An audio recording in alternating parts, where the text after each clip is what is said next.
You weren't born to nobles, merchants, or even farmers. You were born and forgotten.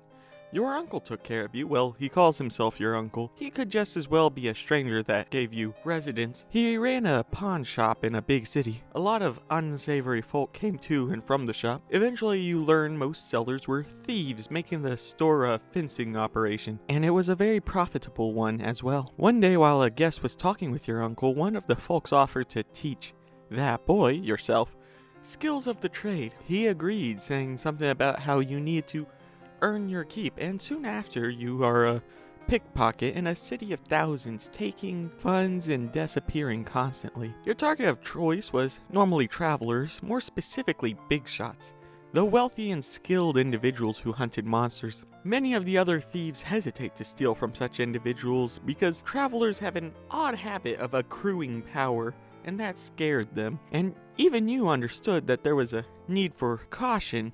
It was best to dodge clerics and druids due to their keen perception. After that, you learned to burglarize. Inns made for the best profit, once again, often housed by these big shots.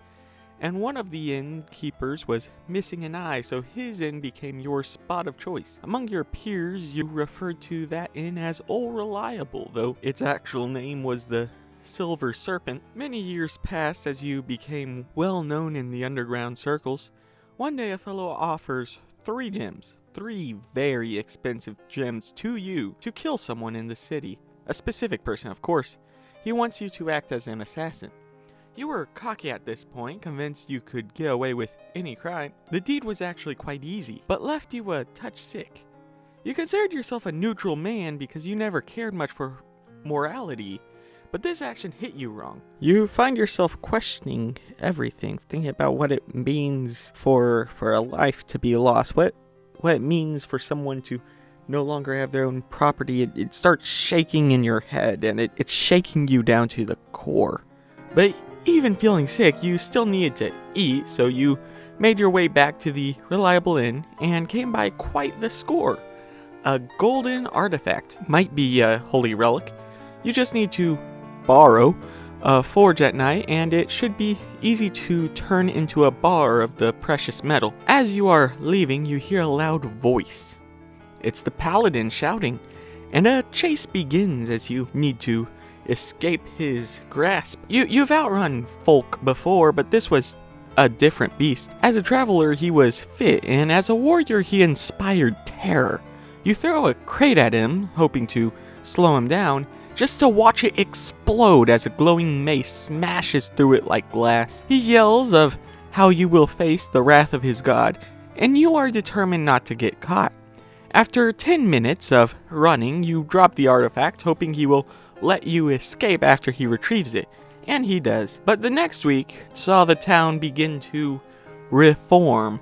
Turns out that the man, a big shot, had arranged for patrols, anti-crime units around basically every street corner, and public executions wherever possible to discourage your trade and those of your peers. You decide you've had enough of this environment, so you gather your wealth and depart from your home. It isn't long before you're resting in an obscure inn, and you see a set of travelers, much like the ones you've robbed many times, except they weren't wealthy yet. It seems this is how the big shots got started. This is how you could get started, at least in theory. You've seen their equipment. The barrier to entry is pretty low for the most part, and you've kind of lost your taste for crime, so why not? So you slip your way into their conversation, and it isn't long before you're slaying a sleeping gnoll. Well, sleeping till it woke up. Lucky for you, you had companions this time who were able to cover once your stealthy ways failed to a bell they had rigged to a tripwire. Years pass, and during that time, you stop making a profit of crime. Instead, you now survive by working with your new comrades to slay monsters, and it feels good. I like that one, though he wasn't evil as early rogues were kind of required as a class restriction. So if you wanted to change that, you could cut the bit about feeling bad and mercy and what blah blah blah. Check out the paladin, I really like that one, or if you're feeling particularly spicy, you might even check out the fighter. I got a whole playlist probably on screen.